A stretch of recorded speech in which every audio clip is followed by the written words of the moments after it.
Il dit au départ, la volonté divine, c'est d'épancher son bien. C'est ce qu'on avait compris. Je reprends le titre du deuxième chapitre. Déjà, deuxième chapitre, on va vite maintenant, mais on est des... Kedei leitiv, ratsa hakadosh baruch hu, chez Adam yashlim chisronotav. Alors, la phrase, il y a tout dedans. Afin de faire du bien, d'épancher son bien, on va dire ça comme ça, Dieu, bon, je n'aime pas ce terme parce qu'on ne sait pas, on va dire Hachem, hein, le nom, a décidé, a voulu que l'homme puisse compléter ses manques. Les Hashlim, Shalem, Sholem, Shalom, compléter ses manques. Donc ça veut dire quoi? Ça veut dire que déjà la volonté, c'est quoi de la création? C'est d'épancher son bien. Donc il y a un donateur, il y a un donneur, et pour que le donneur ait du sens, donc c'est la notion du point de vue de la créature. Avant la création, on ne sait pas. À quoi jouer le bon Dieu? On n'a pas d'idée, quoi. Comment est montée la volonté du divin de faire qu'il y ait une créature, on ne sait pas non plus. On n'a pas. Il y a le bête. Le bête, il y a une barre, c'est-à-dire de ce côté-là, tu ne connais pas. Regarde ce qui se passe. Donc tout ce qu'on va dire, c'est complètement relatif à la notion de créature. On ne parle que du point de vue de la créature. Moi j'ai dit j'existe, donc j'ai un créateur. D'accord? Et ce qu'il y avait avant, je ne sais pas. D'accord? D'ailleurs, en science, on sait très bien qu'on a la constance de Planck, on va près du Big Bang, mais il y a comme s'il y a une frontière qu'on ne peut pas dépasser. Et je ne sais pas si vous avez vu aujourd'hui, c'est magnifique, aujourd'hui c'est qu'on découvre par la science que quand vous voyez le Big Bang, vous voyez une tracée comme ça, donc on voit bien d'ailleurs que le monde est limité, hein, il y a une expansion, mais une expansion dans une bulle, mais pas une expansion qui va de partout, donc il y a une expansion dans une bulle, et les savants se disent, mais qu'est-ce qu'il y a de l'autre côté de la bulle? Le grand vide, le rien, et ça, c'est quoi? D'accord? Donc il y a bien une création, donc un monde fini, et avant le point zéro, on n'arrive pas à atteindre, constante de Planck, et les frontières, on n'arrive pas à les atteindre. Rappelez tout ça, vous connaissez, c'est la science, vous prenez n'importe quel truc, l'histoire du Big Bang, aujourd'hui on a des photos. C'est fini, on a la photo maintenant, c'est un truc de fou d'ailleurs, comment ils arrivent à faire la photo? Ils arrivent très très près du zéro, mais il ne faut pas toucher le zéro. Mais c'est énorme parce que ce qu'on a appris nous sur le Tzimtzum, c'est exactement ça. Que Dieu a donné des limites pour que son infinité ne puisse pas rentrer dans le fini, sinon le monde disparaît. Rappelez la limite par le Shaddai. Il y a bien une force divine qui vient dans le monde, mais elle se rétracte pour pas qu'elle prenne toute la place. On le voit aujourd'hui dans le système, quoi. En tout cas, donc on apprend dans cette phrase qu'il y a une volonté de l'aitiv, donc d'émaner du bien, et une deuxième chose, que ce bien-là, pour que ce bien soit un vrai bien, il faut que l'homme puisse compléter ses manques. Ça veut dire donc qu'il faut qu'il soit créé manquant.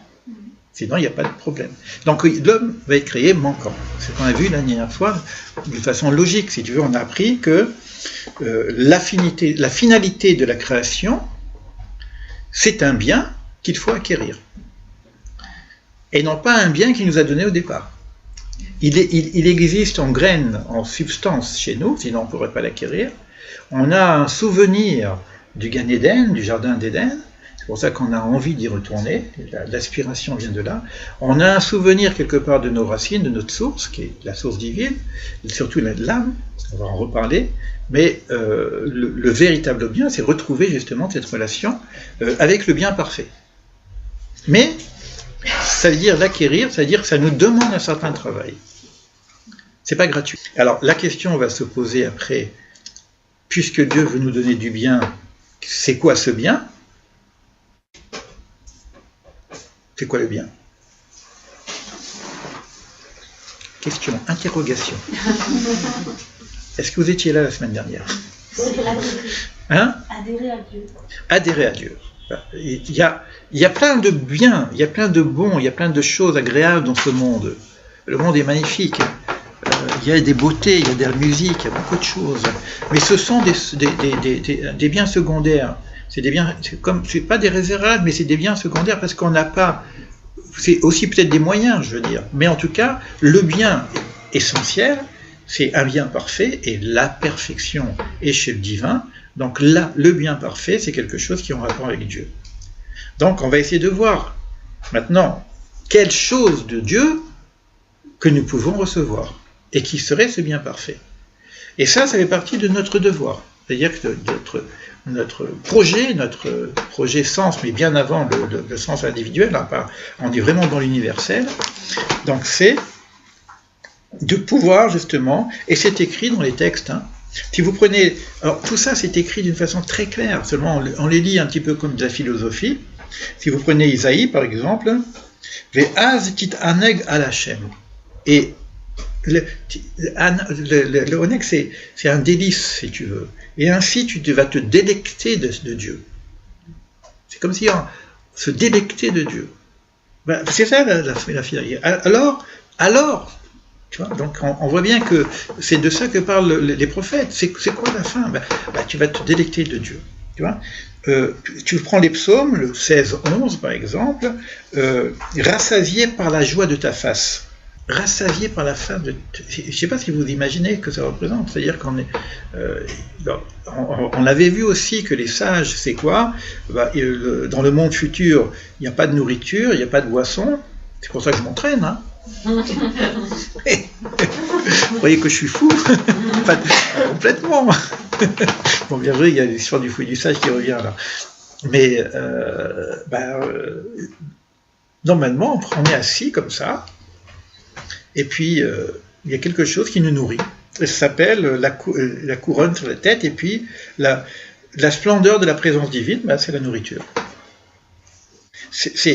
C'était la nourriture de l'homme premier, quoi, de la base. Donc on y est arrivé, maintenant il faut travailler pour cultiver sa terre, etc. Mais l'idée de la nourriture, hein, donc c'est ce principe-là, c'est de l'énergie, c'est de la lumière, tout ce que vous voulez, en tout cas, la réjouissance de la splendeur de la présence divine. C'est les textes, hein. Et ça, on le trouve dans les textes, et on nous le dit aussi d'une façon logique.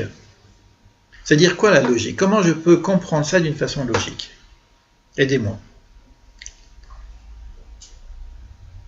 Comment je peux comprendre ce que je viens de lire d'une façon... Bon, ça, c'est les textes et les prophéties, d'accord, ok, je crois aux prophètes.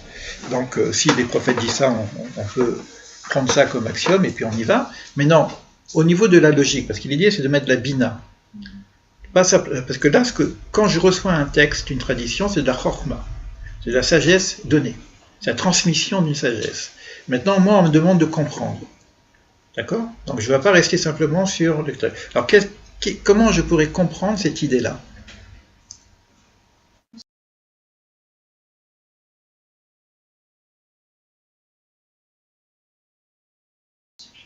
Comment? C'est clair, moi? C'est logique? Je veux une compréhension. Je veux pas que ça soit clair, simplement, dans le sens... J'ai envie de dire qu'il n'y a pas besoin de logique. C'est quelque chose qu'on reçoit pleinement. C'est une lumière, c'est une éternelle présence. Ça, tu passes par Chorma. Ça, c'est de la Chorma. Oui. Alors, la difficulté qu'il y a, pensez bien que là, ce qu'on va faire, on va construire un chemin qui va se réussir, et il faut construire toutes les séphirotes. Si tu ne construis pas la Bina, il va manquer quelque chose dans l'édifice. Si tu ressens les choses, si tu les comprends comme ça intuitivement, c'est de la Chorma. C'est pas de la Bina. D'accord? C'est-à-dire que je dois être capable de répondre à quelqu'un qui est dans la logique. Parce que là, j'ai une construction qui doit se faire et par ce sentiment de réceptivité, de sensibilité, et par une intelligence construite, c'est-à-dire concrète. Alors moi je dirais dans ce cas-là que c'est amour, lumière et connaissance. Oui, la connaissance ne passe que par Bina. Je l'ai expliqué, si par exemple j'ai amour et lumière, je suis encore dans le côté droit. Tout ça, sincèrement, je suis vraiment désolé, mais on est un peu pollué par la pensée occidentale à ce niveau-là. C'est-à-dire que pour nous, la connaissance, c'est amour et lumière. Donc Dieu a créé l'homme, c'est le créateur, oui. et il est le bien. Et il a créé l'homme manquant, de par le fait de se rétracter pour lui laisser la place. Oui, ça c'est le Timsum. Voilà. Maintenant, la question que je pose, pourquoi la véritable jouissance, la véritable plénitude, c'est de retrouver justement cette relation avec la face divine. Parce qu'il est le Dieu. Oui. Dans nos actes. Comment? Dans nos actes. Ça, c'est les actions, c'est la façon dont on va y arriver. Pourquoi est-ce que la véritable plénitude, c'est de retrouver le divin? Ouais. Parce que tu te retrouves complet. Alors, mais qu'est-ce qui pourrait m'aider à comprendre ça? Concrètement, dans notre quotidien. Quelle est la partie de moi, de notre nature, qui sait que c'est ça? Le cœur. Hein? Le cœur, là. Le cœur, il est là, c'est Tiferet. Le cœur, c'est bien après. Le cœur, il faut l'illuminer. Le cœur, il va refaire briller les 6 d'en bas. Mais là, je suis en haut. Je suis dans le principe, si tu veux, de la création. Rappelez-vous les niveaux de l'âme. La partie qui se souvient. Rappelez-vous les niveaux de l'âme. Rappelez-vous la construction de l'homme. Poussière tu es, poussière tu retournes. D'accord? Ben, si je suis de poussière et je retourne à la poussière, quel rapport avec cette histoire qu'on vient de raconter? Ça ne marche pas. Pour que ça marche, il y a quelque chose qui fait toujours partie de moi, qui n'est pas poussière. Qui fait partie de cette notion d'éternité. Donc on avait parlé des différents niveaux de l'âme. Donc il y a une âme individuelle qui est très personnelle, qui va avoir des besoins et de réjouissance. Le corps, il va avoir d'autres réjouissances que l'histoire de se trouver devant la face de Dieu. Lui, il veut manger et boire. Et oui, et il va se réjouir de plein de choses. Il va faire l'amour, il va regarder la nature, il va se réjouir de beaucoup de choses, d'autres que cette idée-là. Bien qu'il y ait le divin dans tout ça. Mais il y a une particule qui n'est que divine, qui est l'étincelle divine, l'âme, je parle du niveau de l'âme de la Neshama. Or, il est tout à fait normal que cette âme, elle ait envie de retrouver sa source. C'est l'aspiration de retrouver sa source. Donc, tu veux dire que c'est la présence de cette parcelle divine en nous qui fait ça. Ça va nous pousser. Et ça va être ce rayon-là qui va nous permettre de comprendre, d'être aspiré, parce que ce rayon-là vient de l'infini, et c'est le Ein Sof. Et qui rentre dans tous les éléments de la matière. Et c'est ça qui va nous permettre de nous retrouver, de nous reconnecter avec le divin. Et de sortir de la dualité. C'est ce que j'avais expliqué avec le Tzimtzum.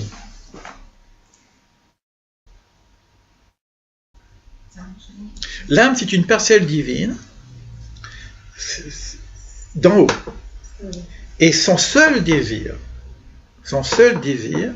tout le reste, c'est des moyens. Mais son seul désir, c'est de se reconnecter à sa source. Et il est tout à fait normal que le désir du corps est aussi de retourner à sa source. C'est-à-dire que le désir du corps, il a envie d'être en harmonisation avec la Terre. Mais d'une façon écologique, propre et belle. Donc la santé, le machin, etc.